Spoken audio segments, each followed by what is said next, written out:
Bem-vindos a mais um episódio do Descomplicadamente. Hoje vamos falar sobre um tema essencial para as mulheres que se tornam mães, o puerpério, uma fase cheia de desafios e transformações.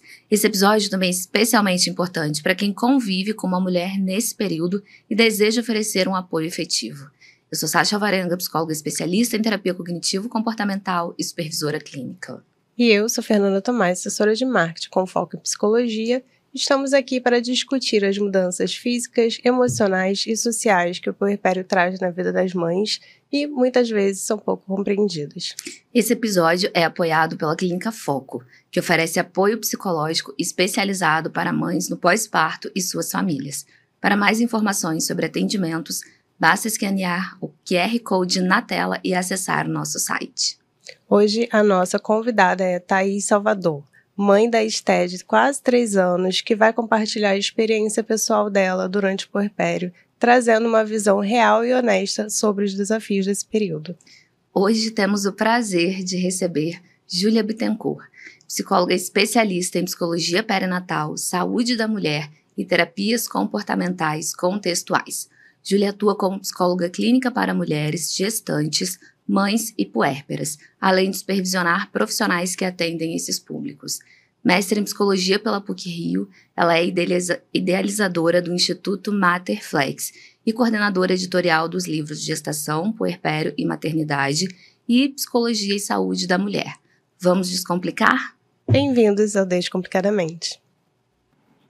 Sejam bem-vindas, obrigada pela presença de vocês. Que bom ter vocês aqui para esse bate-papo com a gente, que acho que vai ser muito importante, vai poder contribuir, né, para a vida de muita gente. E eu que agradeço pela oportunidade de falar um pouquinho sobre esse momento que provavelmente é bem confuso para muitas mulheres. Obrigada pelo convite também, acho que é uma pauta super importante, né? Tantas mulheres vivenciam o puerpério, a gente precisa falar. E ninguém fala sobre, né? Exatamente. E já aproveitando, né, vamos entender o que é o puerpério. A gente queria que você desse uma explicação rapidinha aí pra gente, pelo menos, contextualizar aqui da história da Thaís. Tá bom. Então, o puerpério, muitas pessoas falam que são os 40 dias pós-parto. Se você perguntar para um médico, né, talvez essa seja a resposta. Mas do ponto de vista emocional, o puerpério pode durar meses. Tem autores que falam até em 1 ou 2 anos, porque são mudanças intensas na vida da mulher, do casal, da família, né, que precisa de um tempo. Além dessa parte hormonal, né, que são esses 40 dias, tem todas as adaptações de identidade, de papéis sociais, na carreira, no corpo, no relacionamento, né? Então, é uma fase de muitas transformações físicas, psíquicas, emocionais, sociais, que a mulher e a família precisa se adaptar. E é legal você falar isso dos 40 dias, porque é como se depois que passasse os 40 dias, a mulher tivesse que estar ótima, né? Já tem que ter entendido o papel dela na maternidade, tem que estar tudo bem, tem que estar amando o filho. E não é bem assim. Há um tempo atrás eu assisti aquela peça, 40 Dias de Neblina, da Juliana Didoni, que ela conta como é que é o puerpério, ela vai falando o que ela passou. Gente, e aí ela vai avançando na história, com a criança crescendo, vai mostrando os perrengues, né? E eu acho que exemplifica muito e a gente precisa falar sobre isso. Mas uma coisa importante que a gente estava até falando antes de começar é sobre agora a gente tem famílias com 2 mães, né? E aí como é que é isso, Júlia? O puerpério é para quem vai gestar ou para quem está recebendo a família? É uma coisa mais familiar? Você tira essa dúvida pra gente? Sim. Então, o puerpério do ponto de vista ali, incluindo, né, o físico, o hormonal, a mulher que está gestando vai sentir de uma forma mais intensa, porque ela, né, gestou aquele bebê, teve todas as oscilações e flutuações hormonais, que isso impactam na saúde mental também. Então, o puerpério acaba ficando mais pesado, talvez, né, para essa mãe que gestou e pariu, e tem amamentação, enfim, né, tudo isso impacta nos hormônios também, mas a outra mãe também pode sentir todas essas alterações que a gente está falando, né, emocionais, na rotina, no relacionamento. Então poderia ser um puerpério mais emocional também, né? E agora a gente vai entender pela história, né? Da pessoa. Você sempre quis ser mãe, Thaís? Conta pra gente. Então, não. Eu não queria ser mãe. porque eu sempre fui uma adolescente, né, agora adulta, muito responsável. Então, meus pais sempre foram muito responsáveis, então eu sempre fui muito educada a ter, quando tivesse um filho ou se tivesse um filho, de que a responsabilidade seria muito grande. Então, eu, né, tinha saído da faculdade, estava trabalhando, queria juntar meu dinheiro, sempre tive uma responsabilidade com o dinheiro também. Então, eu não consegui encaixar um filho aí nessa etapa da vida. Inclusive, já tinha colocado silicone, já estava para fazer um monte de operação, tudo agendado, e aí descobri minha gravidez. Então, foi um baque grande, né? Mas, assim, obviamente não é essa coisa glamurosa como todo mundo diz, né? Mas é louco, é muito louco. É um amor, assim, louco, não é do dia pra noite, mas é um amor muito louco. Como é que foi esse processo de aceitação quando você descobriu que estava grávida? Foi difícil aceitar? É muito difícil, assim, em dados momentos até pensamentos suicidas, muita coisa louca, porque realmente o corpo da gente é como se alguém virasse a gente de cabeça pra baixo e sacudisse a gente, assim, tipo, a sua vida vai mudar agora, sabe? Então, fora os hormônios, eu sempre tive problemas, assim, de descontrole menstruava ao ponto de vomitar ou desmaiar, então, assim, meu corpo sempre teve muitos problemas de adaptação hormonal bem grandes. Então, sei lá, foi difícil, mas graças a Deus, do meio pro final foi quando a coisa foi dando uma melhorada ali, foi ficando mais tranquilo e... Você estava num relacionamento já longo, né? Isso. Mas mesmo assim você fazia os métodos contraceptivos e estava tentando não engravidar? Eu tentei todos os métodos contraceptivos que eu conheço, que é pílula, injeção, aquele Implanon, que é o que você coloca, né? E todos os hormonais nunca deram certo comigo, porque eu sempre tive um descontrole hormonal, né? Então, assim, sempre tive problemas desde depressão até ressecamento, tudo tive problema com os métodos contraceptivos hormonais. E aí fui tentar ir pro não hormonal. Quando eu cheguei no DIU, tava super feliz, assim, com o DIU de cobre, e um ano lá, saltitante, ele decidiu deslocar e descer. E aí, ajustei ele, fui numa consulta, consegui recolocar, não demorou um mês, ele desceu novamente, falei, eu vou trocar o formato dele, ele era aquele formato em T, né? Falei, bom, vou tentar aquele ferradurazinha, porque dizem, né, que ele se adapta melhor ao útero, que ele adere melhor, enfim. E aí, nessa troca, eu engravidei. Caramba! Fertilidade estava em dia. Sempre, né? Eu acho que ela bate na porta de quem não quer. Porque de quem quer, às vezes... Às vezes a pessoa luta, né? Luta bastante, não consegue. Acho que ela bate na porta de quem não quer. Júlia, como é que é isso, assim? Você recebe mulheres nessa fase que descobriram que estão grávidas e que estão com dificuldade de aceitar? Como é que é essa demanda?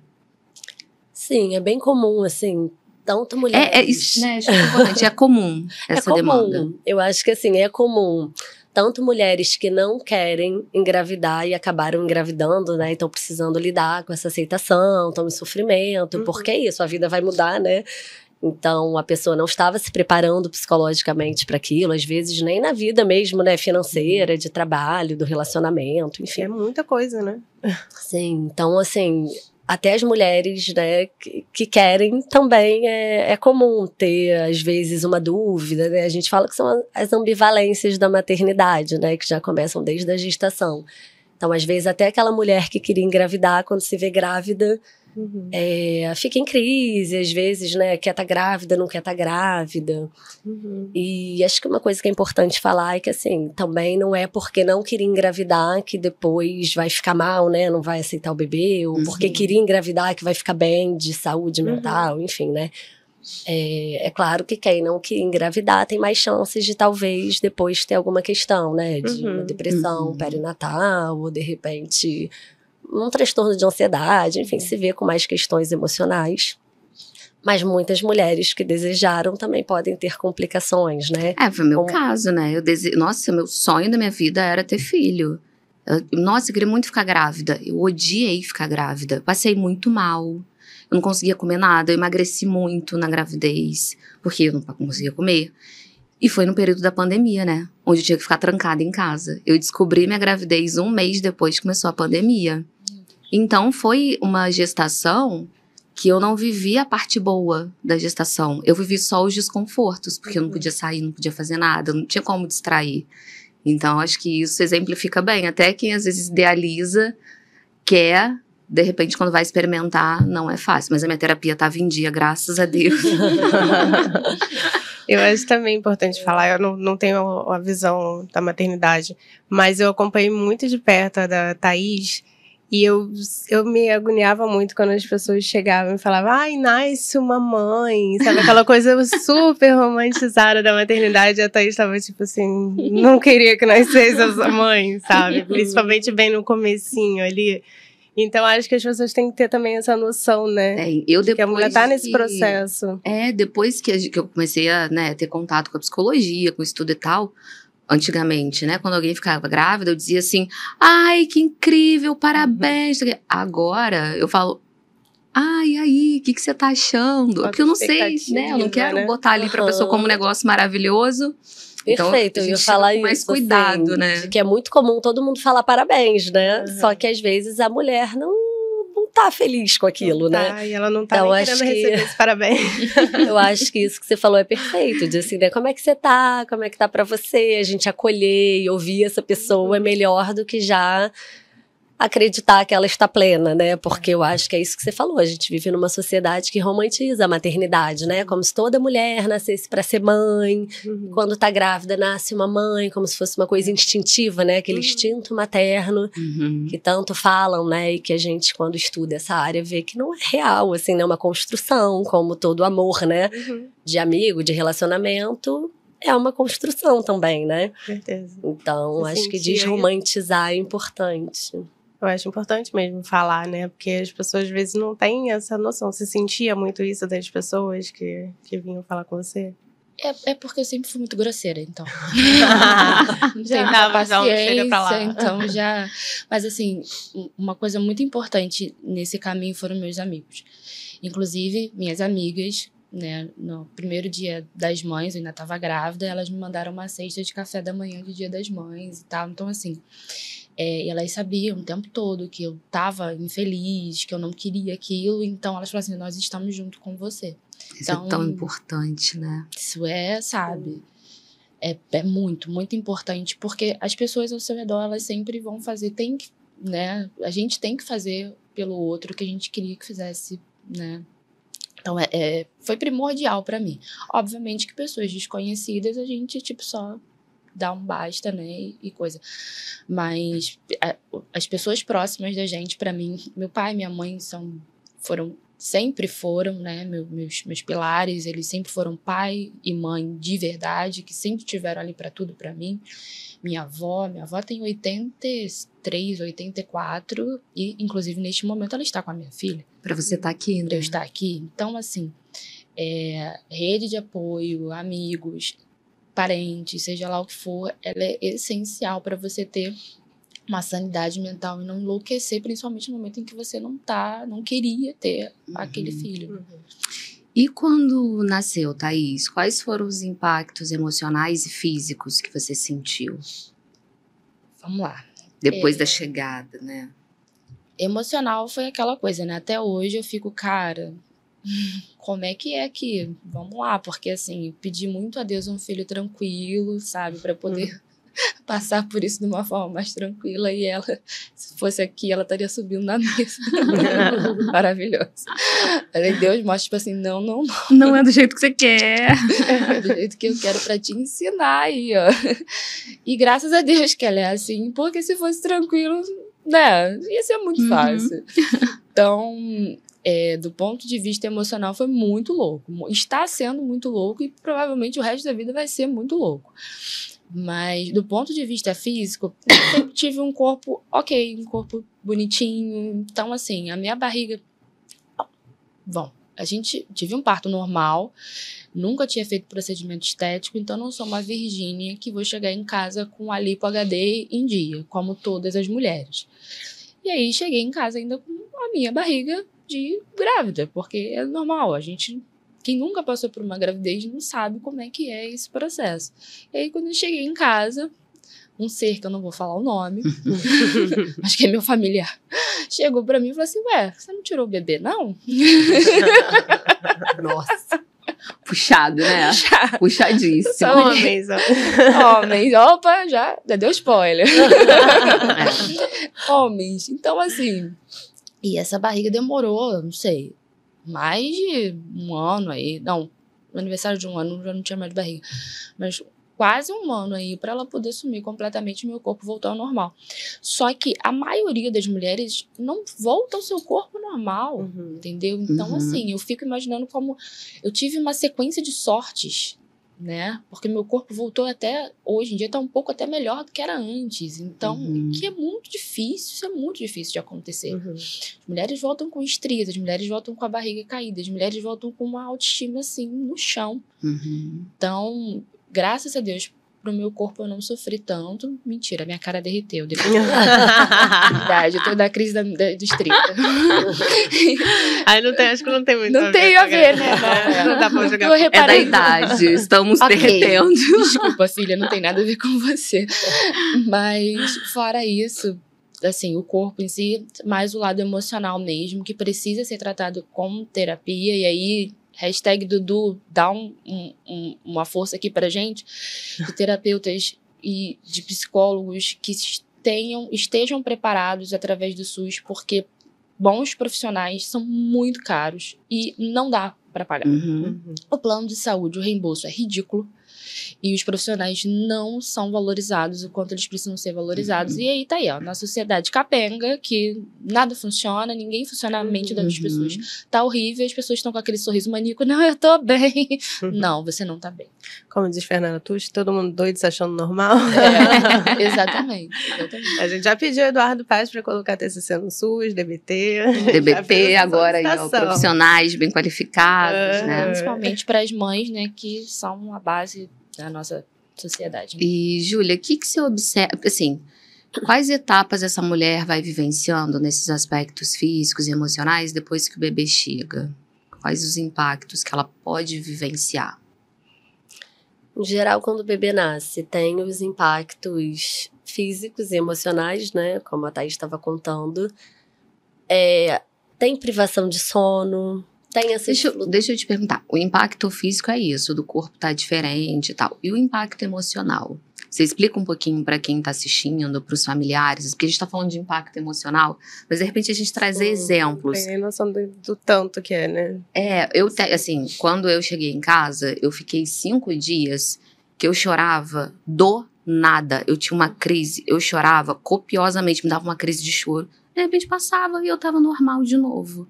Aí do nada, daqui a pouco, vinha de novo. Eu fiquei 5 dias desse e eu não entendia. Eu falava assim, gente, parece realmente tá hormonal, é bizarro. Meses, e era isso que eu ia falar, assim, né? De que acaba que o físico e o emocional andam juntos, né? Além dessa parte física que ela falou, né? Do corpo, tem essa flutuação hormonal mesmo, né? E que essa parte pega e tem a privação de sono, que você tá cuidando ali de um bebê que não dorme. Muitas vezes tem a questão da amamentação, que para algumas mulheres vai fluir bem, mas para a maioria não vai ser simples, né? Vai ter que ser um processo aí de aprendizado e tal. Então, tudo isso vai impactando nessa saúde mental. E isso que você está contando é o que a gente chama de baby blues, que assim, né, tem estudos que falam que 90% das mulheres vão passar por isso, né? E que na prática, talvez 99,9%, assim, né? Que a gente não pode generalizar e falar 100%. Mas todas as mulheres passam, né? Então, assim, é comum ouvir esse relato, né, que você falou na prática, né? tô surtada, tô super feliz aqui com meu bebê, de repente eu tô chorando, e daqui a pouco eu tô com uma angústia, com medo de acontecer alguma coisa ruim com ele ou comigo, e aí muitas mulheres relatam, né, medo de morrer, medo de acontecer algum problema com o bebê, dessa mulher não conseguir cuidar de uma criança, né, porque é isso que você falou, da responsabilidade, né, um serzinho ali. Claro que não é só a mulher que vai cuidar, né, precisa, né, o companheiro, a companheira, a família, mas é muito de apoio, jogado em cima da mulher, mas né? tem essa expectativa de que a mulher é a principal cuidadora, assim, né? E na prática também ainda é assim. Então, a mulher é isso. Uma hora tá chorando, uma hora tá rindo, uma hora tá feliz, achando que realizou o sonho da vida dela, outra hora tá arrependida de virar mãe, né? E tá tudo bem, né? Porque essas emoções, elas podem coexistir. A gente pode estar feliz e estar angustiado, e estar frustrado, e daqui a pouco tá feliz de novo. Não tem nada anormal com a gente. Importante falar que esse arrependimento, ele não é não amar o filho, né? Não é não amar. Que tudo não bem é. você sentir isso, né? E eu acho que essa labilidade, essas ambiguidades que você falou, né, também acho que é importante a gente falar para não patologizar, porque assim, né, a gente tá numa sociedade também que tudo que é patologizar é depressão pós-parto, a mulher tá com problema, né? E não, assim, né, tem essa fase aí esperada em torno ali das primeiras 3 semanas, um mês, que a própria flutuação hormonal vai causar isso, né? E depois as adaptações com o bebê. E quando que a gente começa a pensar assim, acho que já tá passando dessa fase, mas ainda tenho esse sentimento, esse choro frequente? Como em geral, a gente fala muito, assim, da frequência, da intensidade dos sintomas, né, e do sofrimento. Então, assim, uma coisa, essa mulher tá feliz, daqui a pouco tá triste, tá chorando, mas daqui a pouco tá bem de novo, né? Essa labilidade que a gente fala, essa flutuação. Isso aí é esperado. É esperado, mas assim, se a mulher tá o tempo inteiro chorando, tá assim há dias, tá impactando, né, na vida, nos cuidados com ela, com o bebê, tá trazendo um sofrimento, assim, fora do comum, e ela tá como se fosse essa ladeira abaixo, assim, ou num lugar muito ruim o tempo todo, aí seria, assim, bom, né, uma hora, assim, de fazer uma avaliação, de repente conversar com um especialista, enfim, até né, para as pessoas que estão ao redor ficarem mais atentas, né, de não minimizar, né, as coisas. Agora eu queria puxar um pouquinho para trás, que é aquela parte ali do parto, que eu acho que algumas dessas emoções já devem vir mexidas dali, né? Porque a mulher já tem uma expectativa. Algumas, não, vou querer fazer cesárea tal dia, tal hora, não sei o quê, porque meu chá de bebê tá marcado tal dia. E outras têm a expectativa de querer ter o parto natural, e aí não dá. Chega lá na hora, fala, não, a gente não vai poder fazer, teve alguma questão e tal. Então, imagino que daí já vem algumas frustrações, né? Thaís passou um pouco. Então, como tudo, né? Sempre tem um porém, né? Eu sempre tive muito medo do parto normal, né? Como qualquer, né, pessoa que não tem não tem um aprofundamento, um estudo, né, sobre parto. E eu queria ter cesariana justamente para não ter dor. Só que, ao mesmo tempo, lá do responsável, novamente, né, puxando, falei, eu não quero programar uma data para minha filha nascer, sendo que ela não disse para mim que ela tá preparada para nascer. E aí, procurando a primeira médica que eu encontrei pelo plano de saúde, na primeira consulta, ela falou assim, foi tudo perfeito, e no final ela me deu um papelzinho com uma tabela dizendo, olha, nós podemos sim ficar à sua disposição para fazer a cesariana quando o bebê, né, der os sinais, e tá aqui minha tabelinha de preço, total dá R$12.000. Isso pelo plano de saúde. Aí eu agradeci, pensei até em denunciar para o plano, só que novamente isso era para fazer o parto normal, né? O parto cesárea normal. Na data a minha que filha o bebê daria viesse, os sinais de que ela estaria para chegar, cesárea. mas faria cesárea como eu queria. Ela estaria, ela e a equipe dela, à minha disposição. Entendi. Seria exatamente como eu tinha sonhado em ser. R$12.000. Pensei em denunciar o plano, só que novamente o lado responsável e mulher pensou, tem várias mulheres que dependem dessa mulher, através do plano de saúde, se eu denunciar essa mulher vai ser menos uma médica à disposição do plano de saúde. Então, ruim ou não, a parte ruim é o pagar, porque ela não era uma profissional ruim. Enfim, deixei pra lá e fui procurar uma outra médica.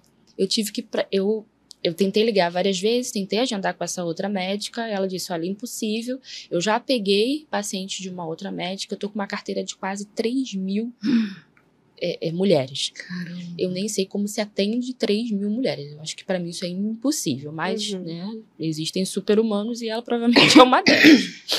Enfim. Aí eu falei, não, eu quero essa. Enfim, e vai ser essa e não tô nem aí. Eu fui lá bater no consultório dela. Bati na porta, falei assim, olha só, eu tô grávida e eu preciso que ela me atenda. E ela foi um anjo, ela falou assim, tá, vamos lá. Eu vou te atender e vou fazer. Enfim, e aí eu falei pra ela, disse que eu queria só cesárea, não importa, enfim. No final eu realmente mudei de ideia. Eu falei, poxa, não tem como fazer assim, dessa forma, uma cesárea, quando ela falou, olha, não tem como, 3 mil pessoas, não dá pra eu estar à sua disposição. Mas você pode ir pro hospital que você quer ter, o Pasteur, que é próximo à minha casa, ele atende, os plantonistas lá, ele tem todo um programa de parto normal, então uma sala específica para isso, acredito que você vai se sentir acolhida. E o Santa Lúcia tem uns plantonistas bons lá também, que é onde eu faria essa operação. Tem uns plantonistas bons lá também, mas são só 2, e eles não dão conta. Então, já tem a ciência de que pode não ser do jeito que você quer. Ok. E aí, deixei, fomos até 39, né, semanas, chegamos lá bem. E aí, tive as contrações, liguei para uma amiga, né, para ela poder fotografar.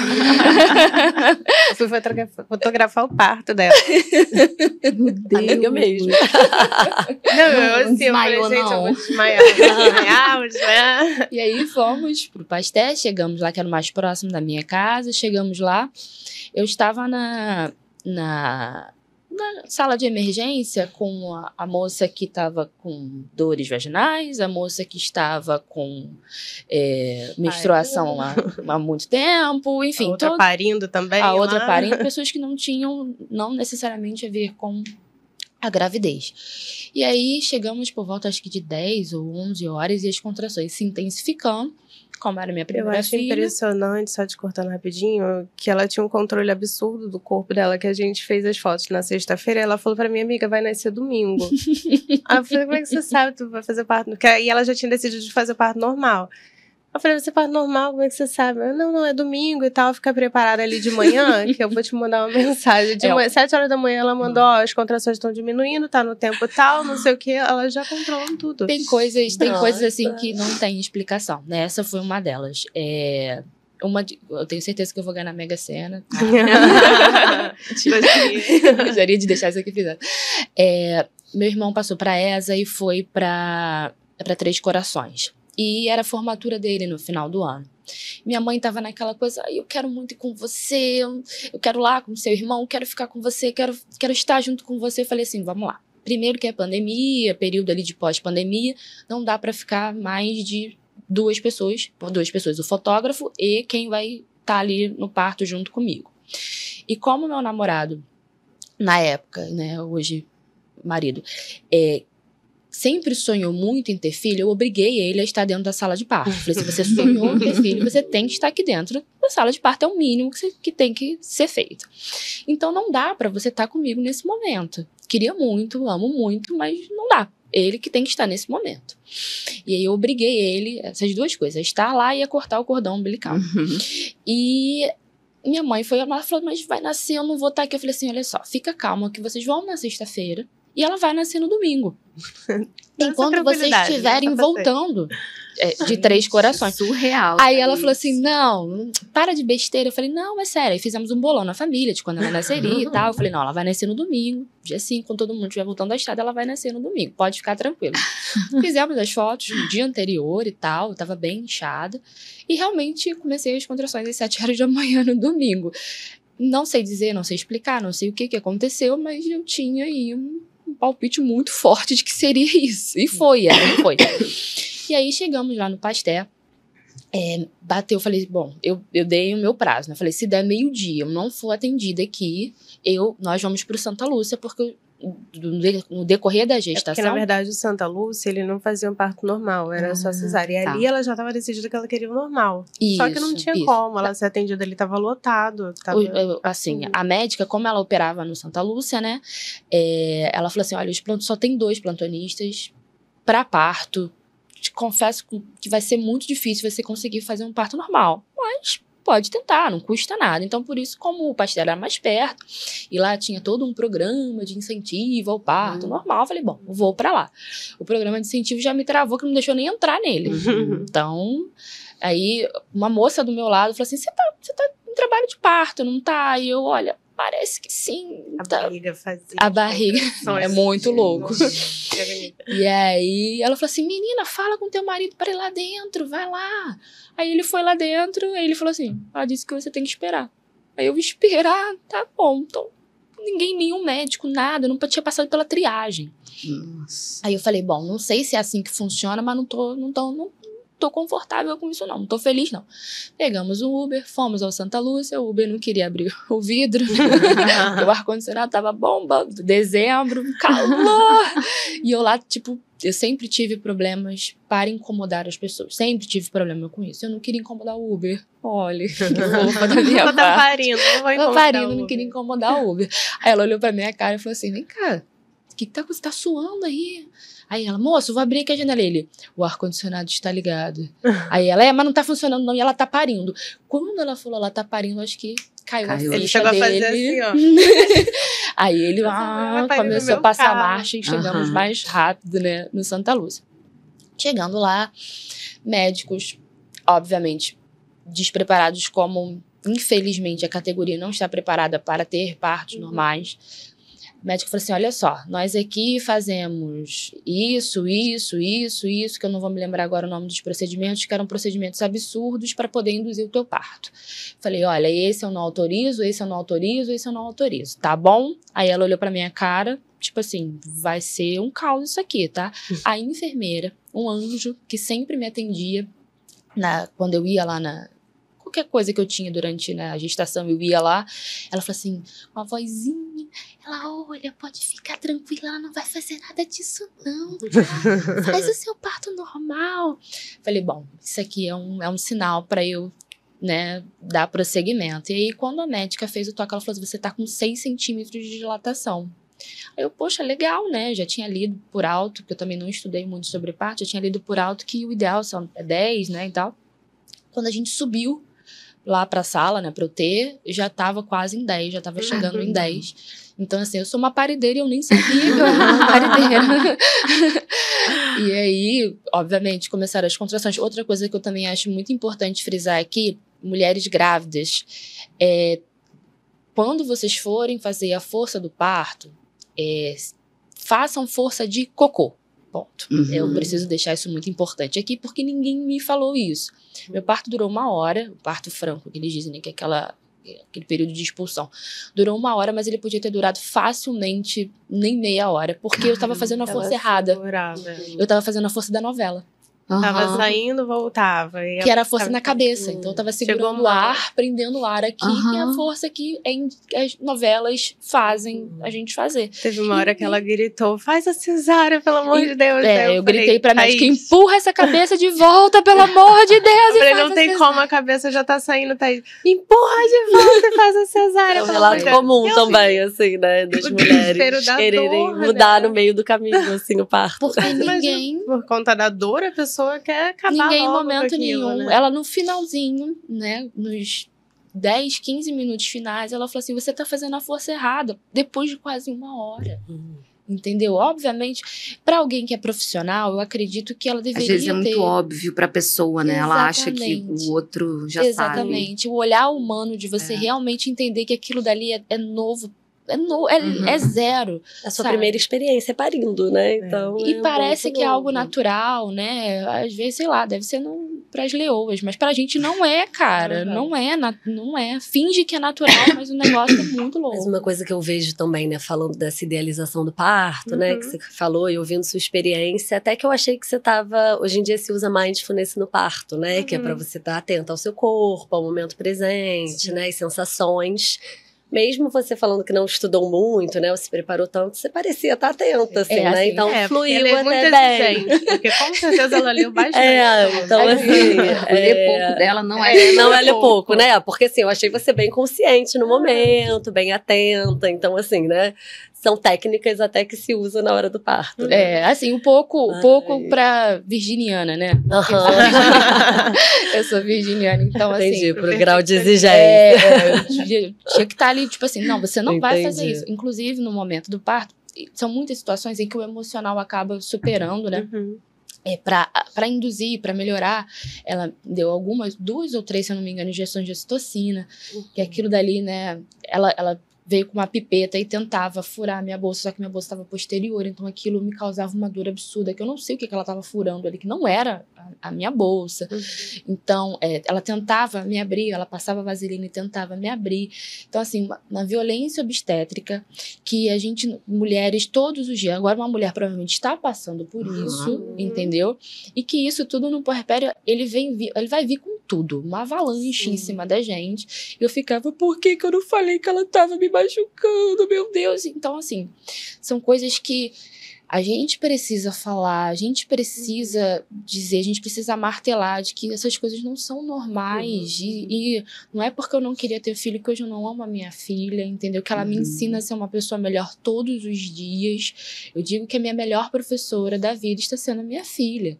Sabe? Porque tudo que eu diria, eu não vou fazer. Tô fazendo e rindo, sabe? Então, nossa, que criança birrenta, né? Eu falo, hoje em dia eu falo, nossa, tô junto com você, amiga.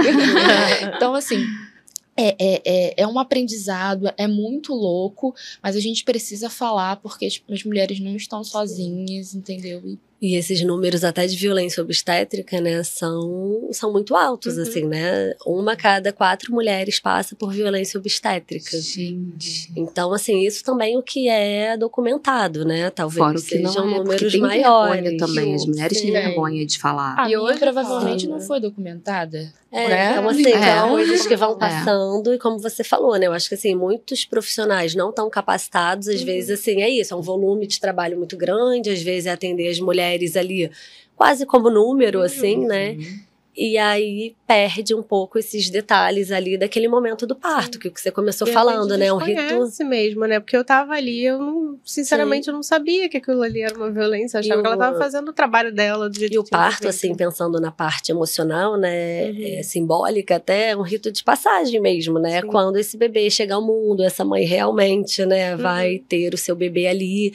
Então, muitas coisas que são vivenciadas ali naquele momento vão impactar nessa saúde mental no puerpério, por exemplo, né?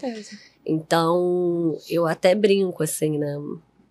Brinco é feio, né? Porque não é legal, mas assim, eu sempre falo que acho que o parto e a amamentação são, assim, as principais demandas que as mulheres chegam no puerpério, assim, né? Por conta dessa idealização. Então, assim, idealiza o parto de uma forma e que normalmente não é daquela forma, né? Muitas idealizam parto normal e acaba sendo cesárea, ou sofrem alguma violência obstétrica mesmo que consiga fazer um parto normal, né? Então, é comum depois a gente receber mulheres com muito sofrimento ainda por conta do parto, ou pela idealização da amamentação, como se também fosse uma coisa automática, assim, é um capítulo à parte também, né? Tudo, assim, eu acho que precisa tudo ser muito, muito exposto, com cada vez mais frequência. Em algumas situações que eu digo que se você não está acostumada porque você não está vendo o suficiente. Então, acostume-se de que existe, sim, violência obstétrica, de que nem todas nasceram para ser mãe. Eu nasci para ser mãe, mas não queria esse papel, porque a minha responsabilidade é muito grande, mas eu não queria isso. E hoje em dia eu vejo, não, realmente, minha filha é o meu maior presente. E a amamentação foi uma prova, assim, absurda, porque como eu não tinha me preparado para esse momento, tinha 1 ano que eu tinha colocado prótese de silicone, se eu não me engano. Então, outro mito também, que algumas pessoas acreditam, a prótese de silicone, ela não impede a amamentação, né? Não tem nada a ver uma coisa com a outra. Só que a minha filha, ela nasceu com o freio lingual alterado. E isso me causava muitas dores. E eu sempre, desde que eu descobri a gravidez, eu comecei a acompanhar uma série de profissionais. E uma delas, né, dizia que isso daí poderia impactar tanto na fala dela, quanto no andar dela. Então, eu comecei a ficar realmente muito preocupada com isso, porque o pai dela já tem uma descompensação de quadril muito grande. E aí eu fiquei gravidez, né, é oficina pra mente. Você ficar ali matutando um monte de coisa. Sabe, né? Mas é loucura. E aí comecei a procurar fono, fisioterapeuta, tudo isso pra ela. Ela fez a cirurgia, teve que refazer, mesmo tendo feito a laser com uma ótima profissional, que foi indicada para uma ótima... A fono realmente era uma ótima profissional. Mas a que fez a cirurgia acabou deixando o resto de freio, entendeu? Que não era para ter deixado. E aí, quando eu voltei na consulta, ela, não, isso é fibrose. Não, não é fibrose. Então, assim, joga-se também com o conhecimento, porque não existe um conhecimento sobre nada, né? E a gente não imagina que vai ter qualquer tipo de intercorrência, tipo essa, né? Exatamente. E aí, quando aparece, a gente não tem orientação, a gente não sabe o que é. A gente não sabe quem são os bons profissionais. Então, a gente fica muito perdido, né? E justamente por conta do puerpério, eu fiquei muito louca, assim, tipo, ao ponto de, nunca falei, obviamente, que eu não quis ser nem antiética com nenhum profissional, mas eu já saía da sala frustrada, porque eu já tinha acompanhado uma profissional que eu achava que ela era muito boa, só que ela é em São Paulo, e a consulta dela, tanto a consulta quanto a fisioterapia em si, se eu não me engano, acho que era R$600 na época, cada sessão de fisioterapia. Caramba. E em São Paulo. Então, era inviável pra mim. E era um sonho fazer isso com a minha filha, porque eu sabia que minha filha estava passando. Minha filha nasceu com o pescocinho tortinho. Eu botava ela de bruço, ela tombava. Então, assim, era coisa, eu falei, eu preciso tratar minha filha. Hoje em dia ela corre, ela faz tudo que ela tem que fazer, só que, obviamente, ela vai ter algumas descompensações porque ela não teve o acompanhamento que eu não consegui dar. Eu encontrei uma boa profissional de fisioterapia, só que também R$170 2 vezes na semana. Para uma mãe que não está preparada para isso financeiramente, não dá. Sim. E aí eu chego a equipe que o plano me fornece, ela me oferece, não, a gente vai fazer isso, que é justamente o contrário do que aquela mulher lá de São Paulo de R$700 falava que era o ideal fazer. Então você começa a julgar os outros profissionais. Fala, mas eu não tenho competência para isso. Mas quem tem... Então, assim, é um turbilhão na nossa cabeça, surreal, que a gente fica desnorteado. A minha filha nasceu com uma contraçãozinha muscular aqui, então ela chorava muito. E aí, quando a gente foi na segunda consulta com a pediatra, eu falei, cara, ela chora muito. Ela falou, Sasha, eu acho que ela tá com uma contração aqui. Ela tá com o pescocinho caído, tortinho. Vamos levar ela no osteopata. Me deu indicação. Uma pessoa incrível, que assim, é isso, é muito caro. É um profissional que, né, referência. Mas era aqui no Rio, então dava pra levar. Cara, eu fiz 2 sessões com ela. Eu fiz uma, a minha filha parou de chorar naquele dia. Ela falou, ela tá com uma contração aqui, porque ela tava pélvica. Então, ela ficou assim, sentada. E tá tudo duro, nós vamos soltar. E ela foi manipulando aquele bebezinho, minha filha parou de chorar. E eu virei fã dela, e eu falei, pelo amor de Deus, atende a gente mais uma vez. Ela, não vai precisar. Mas já que você tá insegura, vamos marcar pra daqui a 3 semanas, mais uma, pra ir, que a gente vai ver como ela ficou. Eu voltei 3 semanas depois, a minha filha não tinha mais nada. Ela falou, ainda tá um pouquinho tenso, mas assim, isso vai desfazer. Aí ela desfez ali na hora, 2 sessões. Caro, eu não tinha noção de que era uma coisa que poderia acontecer. E hoje eu sou fã de osteopatia, né? Todo mundo que o bebê tá chorando, fala assim, tem um osteopata? Será que ela pode estar com a contração muscular? Sem contar, por exemplo, eu tentei não só pelo plano particular também, né? O profissional que eu pude pagar, e o SUS. O SUS foi sair com quase 3 anos.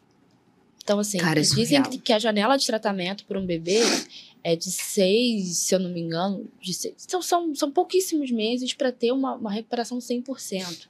Então, assim, tem que ser uma coisa imediata, praticamente. Então, enfim, é muita coisa que você tem que fazer. E aí, no meio disso tudo, estão os seus hormônios ali ainda brincando e rindo da sua cara. E eu isso acho é muito louco. É muito ruim. E eu acho que tudo isso que a gente está trazendo leva a uma questão que, pelo menos para mim, foi muito importante. Eu escuto muitas mulheres falando, que é abrir mão dos próprios planos, da própria vida. É essa aceitação de que agora a gente não vai poder...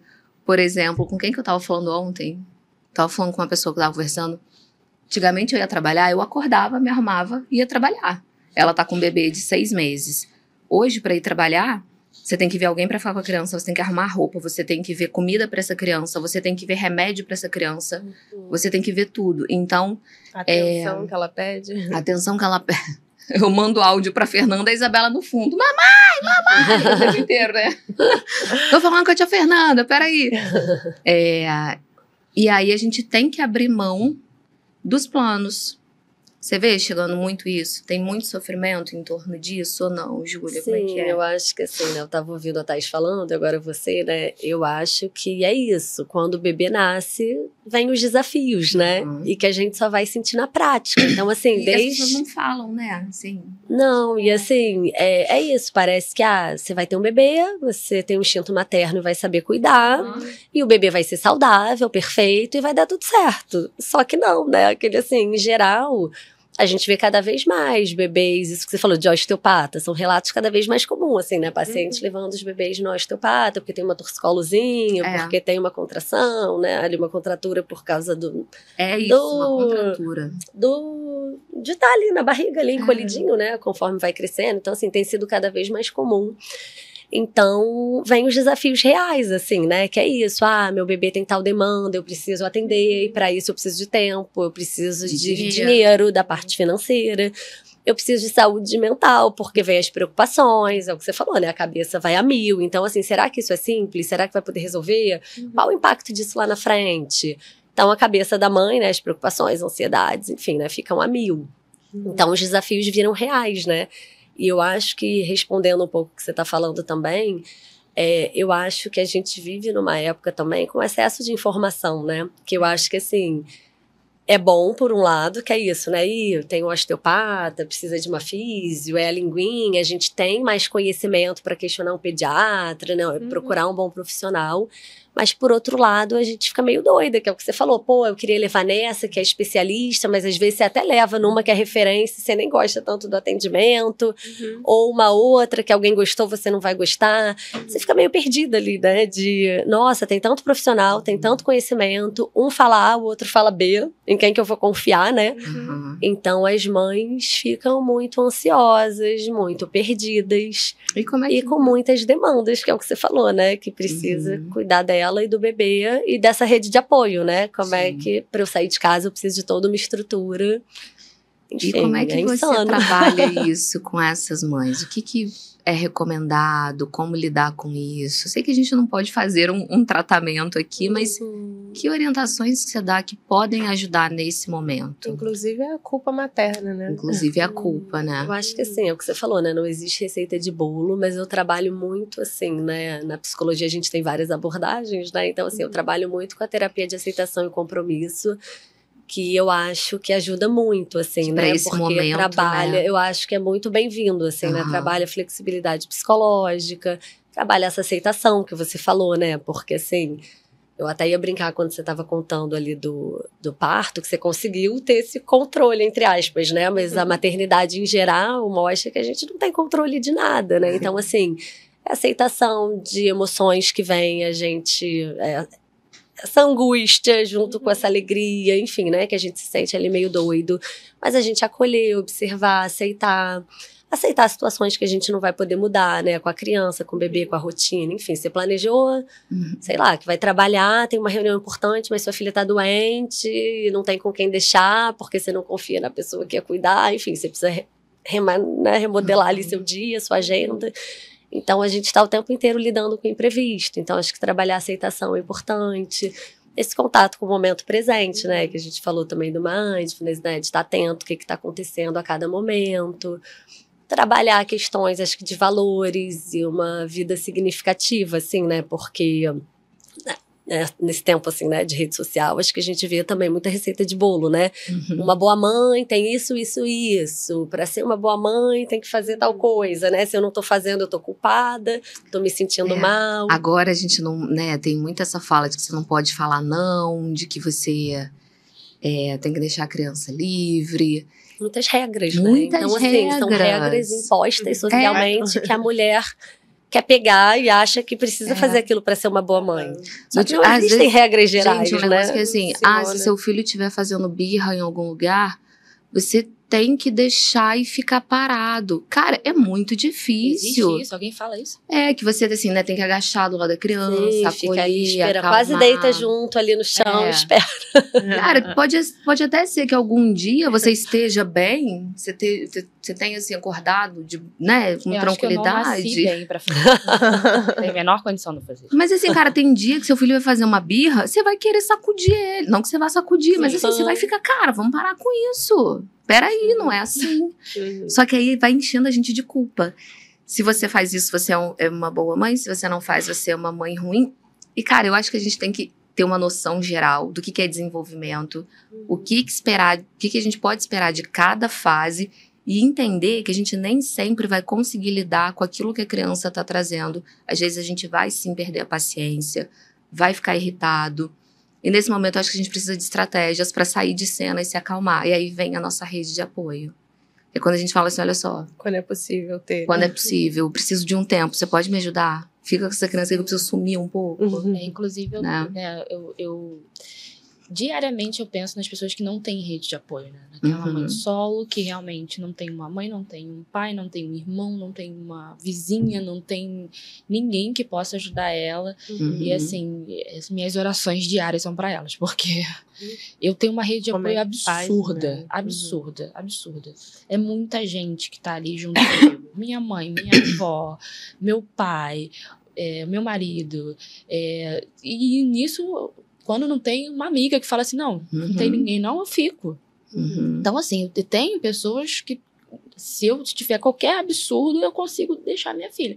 Tem gente que não tem ninguém. Então, assim, eu não sei como é que... Depois que eu tive filho, muita coisa mudou na minha cabeça, assim, né? Eu tinha muitas convicções e tudo caiu por terra. Praticamente 99,9% do que eu era convicta caiu por terra. Principalmente essa parte do o que não tem remédio, remediado está, né? Não tem o que fazer, você vai aceitar aquilo e acabou. Então, essas partes da birra e tudo mais, eu olho pra cara dela e falo, então, eu queria fazer a mesma coisa que você, queria que, né? Mas infelizmente a adulta que sou eu e não tenho opção. Então, vamos dar um aguenta aí, né? E realmente, em alguns momentos, eu não tenho esse controle emocional. Em alguns momentos, não. Desculpa, minha filha, na maior parte do momento. Eu não tenho esse controle emocional. Então, eu dou pelo amor de Deus, vamos acabar com isso, né?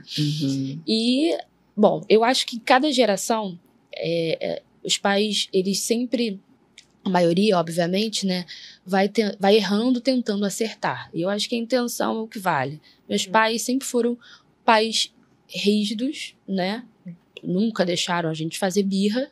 Então, assim, eu vejo isso como uma certa rigidez, mas ao mesmo tempo, isso me trouxe um olhar muito mais crítico e muito importante para com o outro.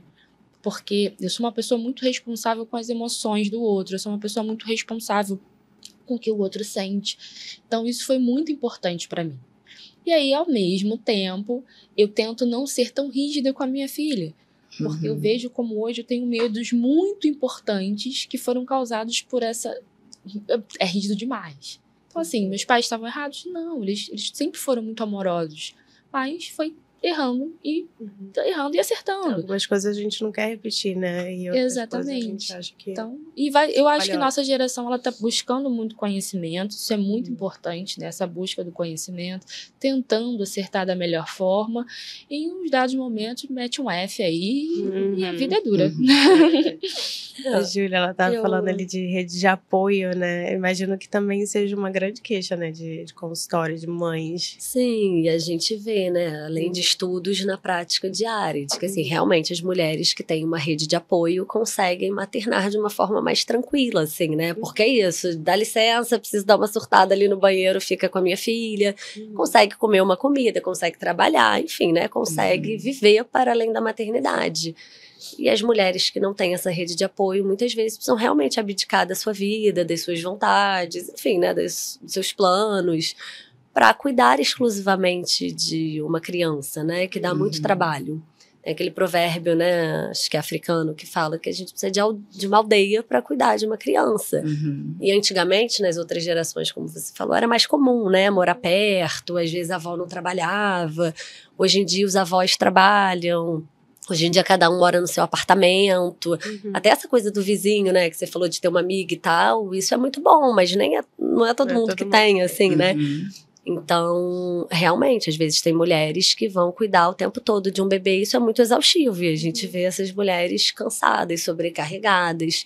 Porque não tem um tempo de respiro. Essa coisa, né? De dar ali uma respirada, uma oxigenada daquela relação ali que demanda muito. Então, a rede de apoio é sempre muito bem-vinda. Então, assim, pode ser familiar, pode ser de amigo, mas e quando pode ser escola, pode ser essa mulher paga. não tem rede de apoio? Tem alguma orientação? Quando não tem rede de apoio, o que eu tento, assim, né, orientar é dela incluir momentos bons com a criança, assim, né? De Coisas repente, de adulto também. de repente, assim, vai fazer uma caminhada, porque aí isso não dá tempo de fazer um exercício, sei lá, né? Bota no carrinho e dá uma caminhada, vai ver pessoas, vai ver né, pegar um solzinho, enfim, né? Ficar ao ar livre um pouco para dar um respiro. E aí, naquele algum momento, lugar que essa criança possa estar brincando e a mãe ali sentada. Às vezes vai para um café, amigos, né? Esses lugares que tem, né? A criança pode ficar um pouquinho. Mas isso também é um pouco maiorzinho, né? Mas assim, aquele puerpério aí do auge ali, às vezes é botar a criança num carrinho para dormir enquanto você faz uma caminhada. Ou tomar um café com uma amiga, às vezes, né? Enfim, você vai... ficar ali com aquele bebê, mas tá pelo menos podendo ver uma amiga, conversar, fazendo um exercício, né? Eu não tenho rede de apoio aqui no Rio, né? Minha família do meu marido é toda de fora. Então, a minha rede de apoio, ela tem que ser contratada. Só que se minha rede de apoio falha, como, por exemplo, semana que vem, no G20, que vai fechar as escolas, segunda, terça e quarta, que quarta já é feriado, eu não tenho como trabalhar segunda e terça. Deixa ela lá em casa. Vamos brincar, né? Arrumei uma rede de apoio, esse podcast tá demais. Mas quando ela nasceu, que não podia deixar na creche, que assim, né? E aí, final de pandemia, então a gente tinha muito medo. Cara, o que eu fazia era botar ela no canguru e eu caminhava todos os dias no calçadão. Caminhava uma meia hora, porque eu também não aguentava muito, né? Recém-parida, assim. Mas isso, eu falo pra todo mundo, isso salvou aquele início. Porque como tava todo mundo trancado em casa, a gente tinha medo, um bebê recém-nascido, de encontrar pessoas. Mas quando eu colocava ela ali, e a gente ia, tipo assim, 7, 8 horas da manhã, eu andava 15 minutos indo e 15 minutos vindo, só de pegar aquele sol, de ver algumas pessoas caminhando e tal, já dava, assim, sabe? Sim. Um alívio. Assim, parece uma coisa simples, mas que faz muita diferença, fez né? E eu toda falo a diferença. Isso, bota no carrinho, dá Me uma salvou. andada. Eu tenho uma paciente que ela mora em São Paulo, num bairro que não é tão seguro, assim, né? Ela não se sente tão bem de fazer isso. Só que tem, tipo, um mini bosque. Então desce, deixa o bebê no carrinho, faz né, bota ali numa canga, pega um sol, vê as árvores. Enfim, é isso, né? Pequenas coisas que às vezes podem dar esse respiro, assim. Porque eu fico pensando muito quando a gente fala em maternidade, né? Em culpa materna, que eu acho que tem um pouco uma pressão externa e interna de que depois que a gente vira mãe, a gente tem que ser a melhor mãe do mundo e a gente é só mãe.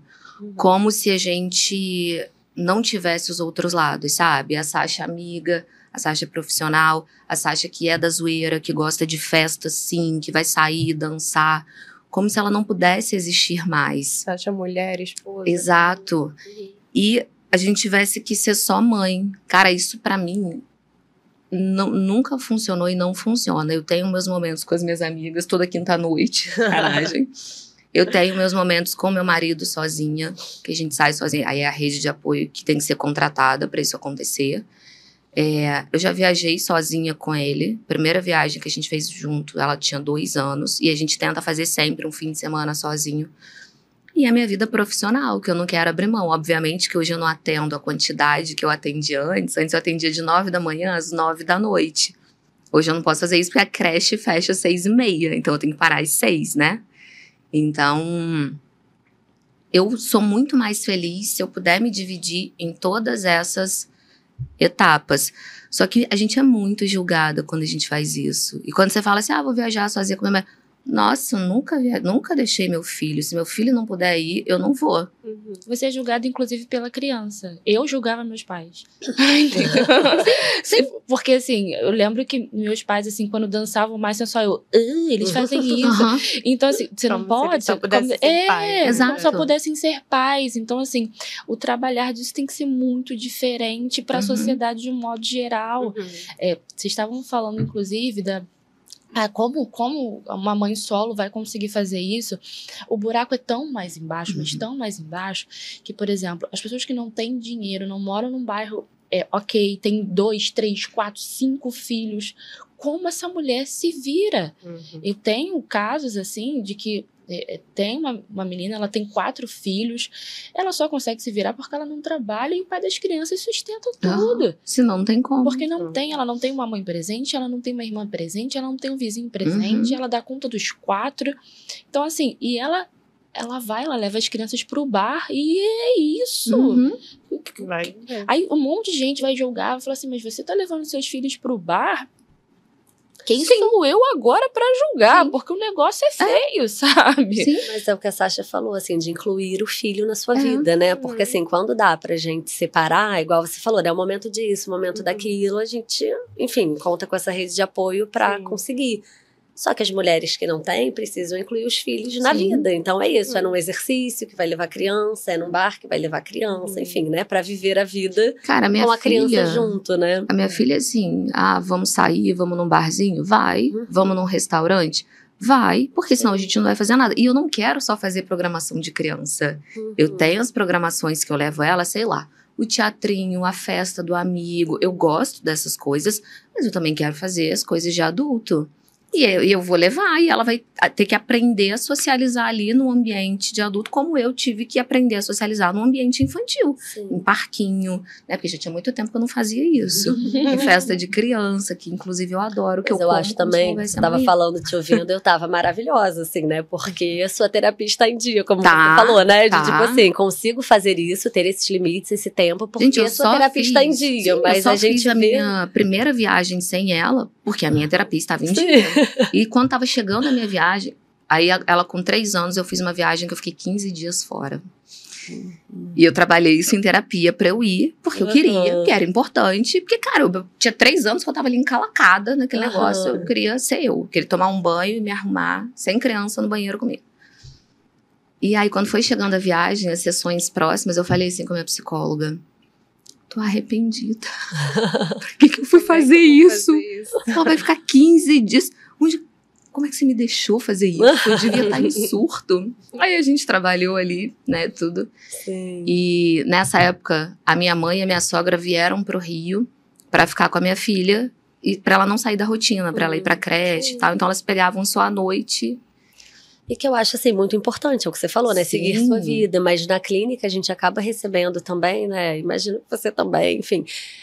mulheres que realmente compram essa ideia, né, de que agora são mães, então precisam abnegar da vida e que não podem dançar com o marido, não podem ir para uma festa, né, porque são mães. Então, assim, pegam esse papel social da maternidade meio santificada, assim, né, que não tem vontade, que é tudo pra criança, pro programação filho. Só voltado e pro quando filho. A gente começa a trabalhar isso em terapia e as mulheres vão se permitindo, né, ter vida para além da maternidade, eu acho muito lindo, mas assim, é todo um processo que não é fácil. Que para as mulheres às vezes está muito encalacrado essa coisa de que não, agora eu não posso mais isso, né? E aí é todo as pessoas um processo. Vão pensar de mim. Exatamente. E eu me lembro nessa crise, assim, na véspera da viagem, que eu tava assim, cara, como é que eu fiz isso, né?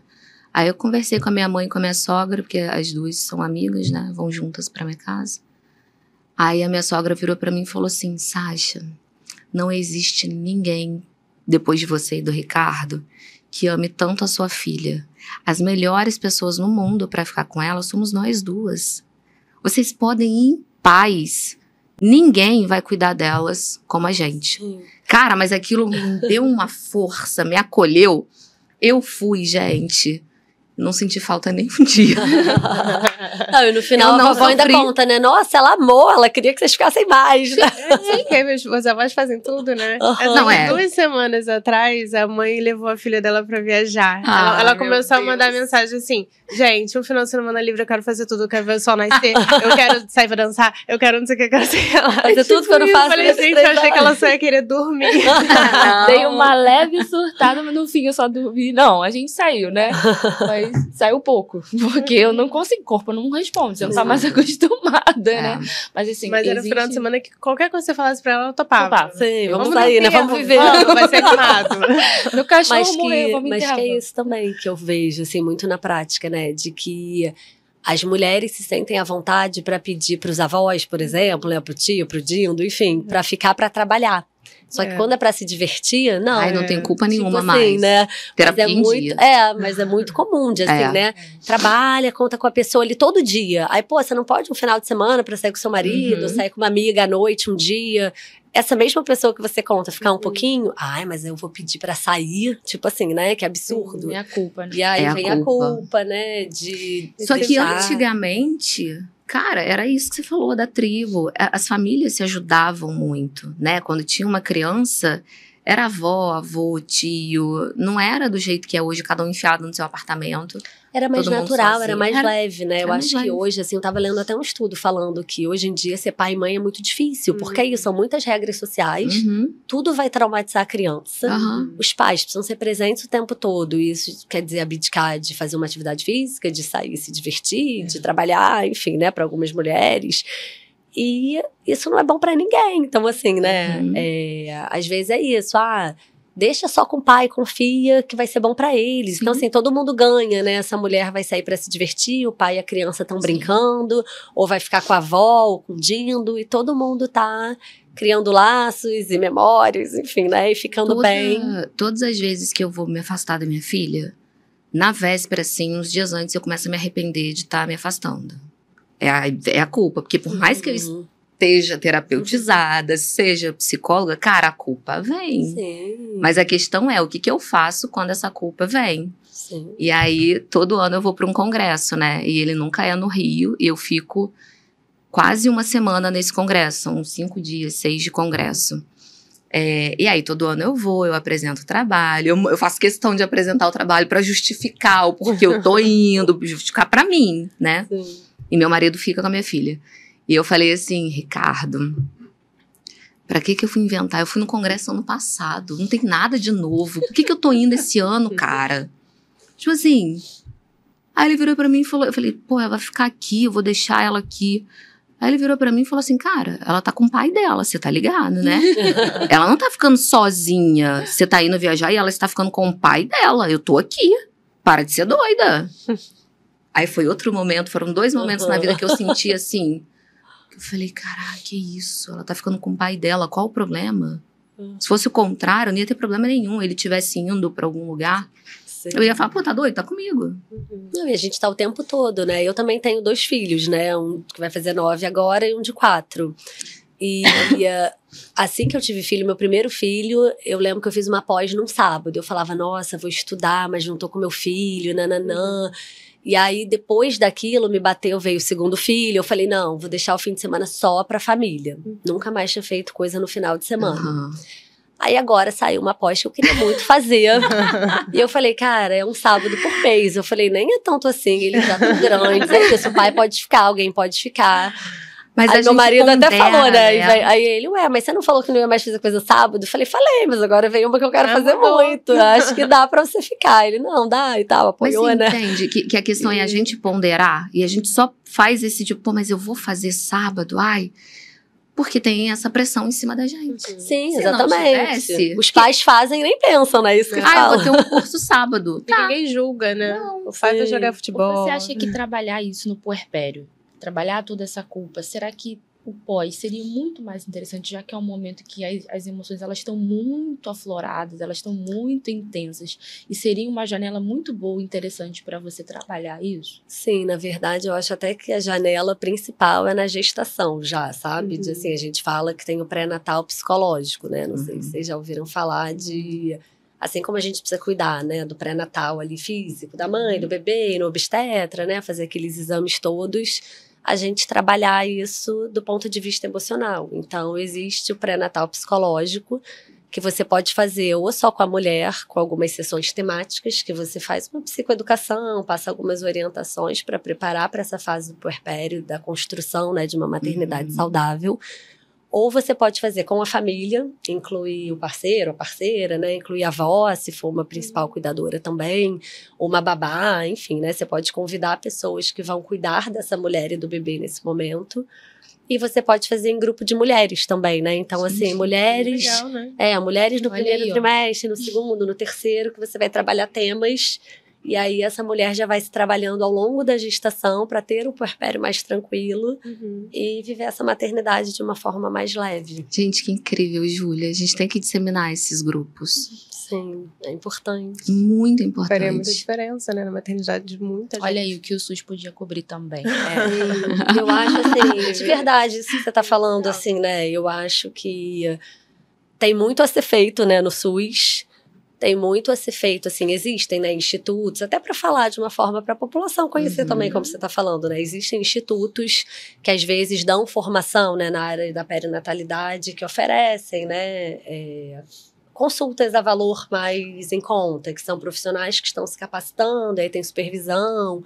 Então, às vezes, né... Não é tão divulgado assim quanto... não é tão divulgado quanto deveria, mas assim, acho que por isso que eu estou aqui também, né? Eu até criei um instituto para capacitar profissionais e atender a população, porque é isso, é uma falta que tem, mas assim, acho que é um pouco formiguinha ainda, mas existem esses espaços, né? E uma Depois demanda que eu acho que nem as próprias mães sabem que aquilo é uma demanda para elas. Elas só vão descobrir quando nasce. E se a gente fizer uma psicoeducação, falar da importância desse trabalho ser feito na gestação, ou então no início do puerpério, a gente pode modificar a maternidade de muitas mulheres, cara. Sim, eu acho que Muita você coisa. falou assim, né? A gente mudando a saúde mental das mães, eu acredito muito nisso, né? Isso impacta no desenvolvimento infantil, isso impacta na criança, isso impacta nesse serzinho que vai ser um adulto e na sociedade como um todo, né? Então, eu acho que é super importante. A gente vai precisar encaminhar para o final, mas faltou um tema aqui que eu queria muito que vocês explicassem. Primeiro, a gente queria que você explicasse, primeiro ouvir você e depois sua explicação, que é como que nasce esse vínculo mãe-bebê, esse amor que a gente fala e tal, é do dia pra noite. O meu não foi do dia pra noite. Como é que foi pra você?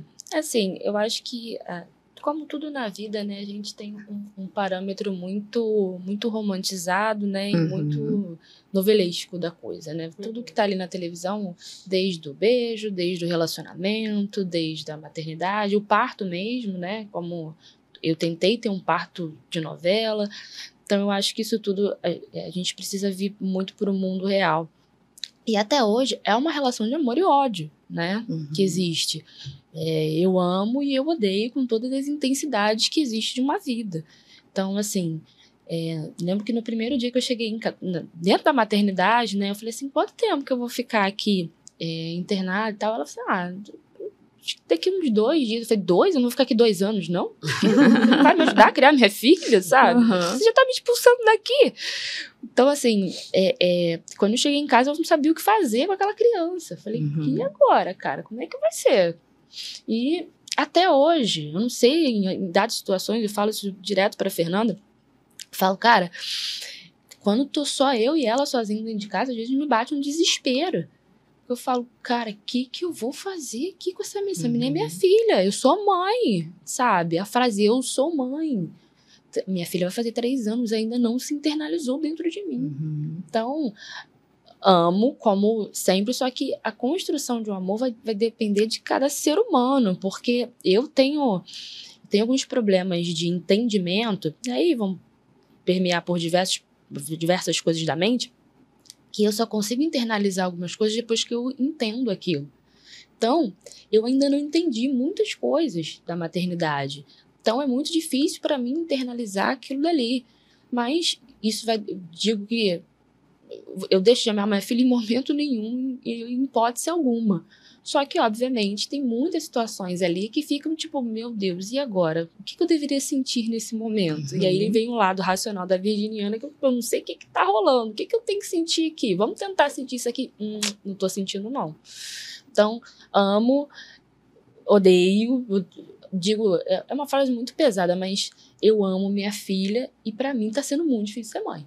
Muito difícil ser mãe. Muito difícil, principalmente porque era o momento, quando eu engravidei, era o momento que eu tava 100% querendo cuidar de mim.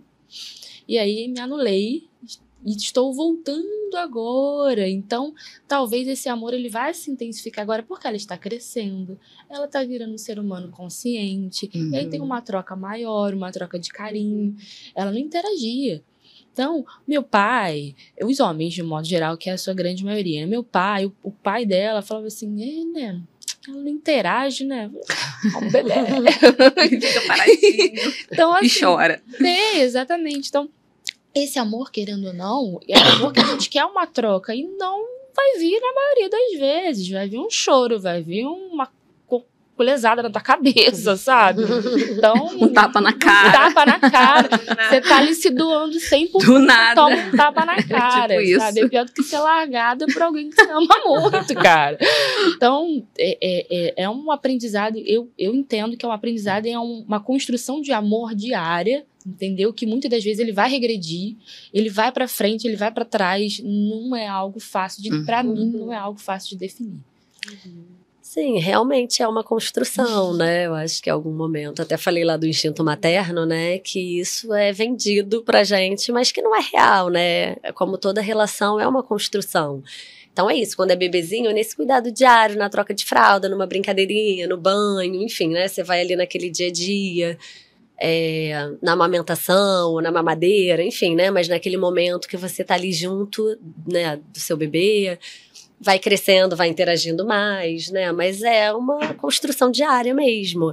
E que não é só porque a gente ama que vai sentir só coisas boas, né? Então é o que você falou, é normal também sentir raiva, sentir uma preguiça, sentir cansaço, dizer não, tudo isso faz parte também, né?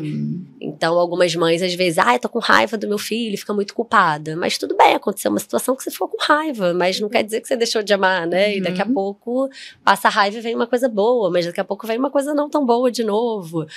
E, como toda relação, a gente a criança vai afetar a gente também. Numa situação, é isso, me deu um tapa na cara, tô com raiva. Daqui a pouco vai crescendo, aconteceu uma coisa, me deixou triste. Mas é isso, sou adulta, vou lidar com isso. Porque a criança, né, não fez por mal, enfim, né, tá ali em construção e tal. E nesse dia a dia vai se dar uma relação, né? Então, e eu acho que a gente pode tirar essa ideia de que nasceu, a gente ama incondicionalmente. É com o tempo. Não, instantaneamente, né? Instantaneamente. Tem mulheres que chegam também na terapia assim, nossa, eu sou a pior mãe porque eu não amei meu bebê no momento ali, né? E sim, tem mulheres que vão relatar que sentiram aquele amor imediato, mas tem mulheres que não, porque o bebê é um estranho, né? Saiu da sua barriga, você tá ali vendo um bebezinho, né? Você nunca cuidou de um bebê. Pós-parto com dor e privação de sono. Exatamente. Tantas coisas de hormônios acontecendo ali. Você precisa estar ali o tempo todo, né? Disponível para aquele serzinho, precisa de você para sobreviver mesmo, né? Então é muito complexo. Eu acabei não falando, falei só das partes, né? Querendo ou não, frisando as partes ruins, tomar um tapa, enfim. Mas as partes boas em que eu sinto meu amor transbordar é quando ela faz uma coisa diferente. Porque você fala, né? Cara, você tá virando um ser humano muito legal, né? Ela, por exemplo, ela tá com um hábito agora de falar assim, é sério, mamãe? Aí eu falo, cara, que isso? Você só tem 3 anos, sabe? Ontem, assim, eu nunca tinha visto, a creche ajuda muito isso, né? Ela tava lá fazendo o meu cabelo, e aí ela tava deitada assim com o pai na cama, rodeada de urso, a minha avó assim na porta, né? E ela tava cantando baixinho. Aí o Thiago chegou e falou assim, desliga aí, pra escutar o que ela tá cantando. Aí eu desliguei e ela continuou cantando. E ela, quando ela sente vergonha, ela faz essa cara assim, ó. É tipo uma cara de malandra, sabe? Aí já acho isso por si só ela muito engraçado. Ela percebeu. Só que, normalmente, ela se cala, faz essa carinha, ela se cala. Dessa vez, ela não se calou. E aí, ela terminou de cantar a musiquinha dela, aí o pai dela, ei, aí eu, ei. De repente, ela ela afastou o ursinho que ela tinha e fez assim, ó. Ai, meu Deus. Ali eu falei, bom, existem momentos de contração, dilatação, e ele dilatou de um jeito. Eu falei, meu Deus, obrigada por isso, Senhor. Essas partes boas, elas são, assim, é isso, é dilatação, você transborda, é um negócio muito forte. É claro que a gente tá, né, falando do puerpério, da parte difícil que traz sofrimento para as pessoas terem informação e buscarem uma forma de se tornar mais leve. A gente não trouxe a parte boa. A parte boa existe, tá, calma. Existe a gente muito, não quer um episódio que ela pessoas falou, fiquem né? apavoradas, né? Eu acho que você vê um serzinho em construção, é uma coisa maravilhosa, assim, né? Você vê uma pessoinha se formando, é um presente. Eu acho que às vezes também as partes boas pra mãe, pro pai, é uma coisa que é muito pessoal, assim, né? Que pra pessoa aquilo ali vai ser incrível, já se contar pra outra pessoa, falar, Não acho. Não sei o quê. Mas cada um sabe o que sente, né? Aquela eterna busca da felicidade que a gente tem, né? São pequenos momentos, realmente. Depois que a gente tem um filho, que a gente vê que são esses um momento bobo em família ali, que isso vai ficar gravado provavelmente eternamente na minha cabeça, né? Então são realmente esses pequenos momentos. Ai, gente. Que bom. É isso, né? Precisamos... eu queria só dizer que eu tenho certeza que ela nunca quis ser mãe, porque ela sabia o tanto que ela teria que se dedicar, e ela realmente se dedica. Eu admiro demais a mãe que você é. Eu vou chorar no final.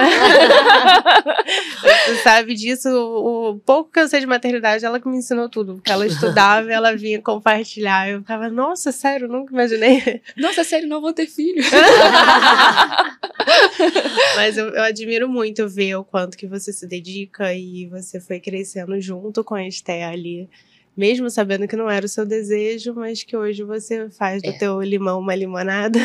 Meu maior presente, assim, hoje em dia, a gente vê que não é o que a gente quer, mas é o que é pra gente. E que é o melhor pra gente. E é isso. Eu queria dizer que eu não desmaiei do parto. Quem quase desmaiou foi o pai. Exato. O amarelo foi pro banheiro. Eu achando que ele tava me segurando. Depois ele me contou que eu que estava segurando. A médica deu uma zoada. A médica falou, vem pai, dá uma olhadinha. Ele fez assim, ele quase... Aí ele já mudou de cor. Ainda bem que as mulheres que parem, né? Pois porque senão ia ficar complicado. Aguentar, não. Hoje ele dá teu recado profissional também, como é que as pessoas te acham? Tá bom. Queria agradecer o convite. O papo passou super rápido. Muito nem rápido, percebi né? que já estava acabando. Então, eu tenho o Instagram, Julia Bittencourt Psi, que podem me mandar mensagem, enfim, tirar dúvida. E o Instituto é instituto.materflex no Instagram. Que a ideia também. A ideia é capacitar profissionais, né? Porque é uma área bem especializada da psicologia, que em geral a gente não vê na faculdade, né? Enfim, precisa se especializar para fazer um bom atendimento. E também para atender a população com valor mais econômico, porque às vezes, né, a sessão do psicólogo, que também investe, estuda, como você falou, né? Às vezes é um pouco mais cara. Então, uma forma de poder atender também mais pessoas, né? Mais mulheres e mais famílias. Parabéns, inclusive. Aí mostra esse livro aqui pra gente. Os livros também. Tanto para as pessoas. Aí mostra pra aquela câmera ali. Eu fiz esse livro aqui, né, com várias coautoras, médicas, psicólogas, pediatras, enfim, né. A ideia é aquela ali, né? A ideia é realmente informar a população, né? Então, esse livro foi feito com muito carinho, assim, para as mães, para as famílias, né, e para profissionais de saúde em geral que queiram se informar sobre essa fase da gestação, do puerpério, da maternidade. E esse é de saúde da mulher em geral, psicologia e saúde da mulher, tem 1 e o 2. Então, é mais focado mesmo para o público leigo, para poder passar essas informações para quem se interessar. Muito bom, gente. Obrigada. Muito obrigada. Foi incrível. E você que tá aí assistindo a gente, curte, compartilha, se inscreve no nosso canal, né? Porque é importante pra gente poder continuar. Mandem ideias de temas como esse e mande pra mais pessoas também pra gente alcançar. Continuar fazendo esse trabalho que eu acho que tá ajudando muita gente. Pelo menos pelos feedbacks que a gente recebe. Sim. Obrigada. Eu que agradeço. Obrigada.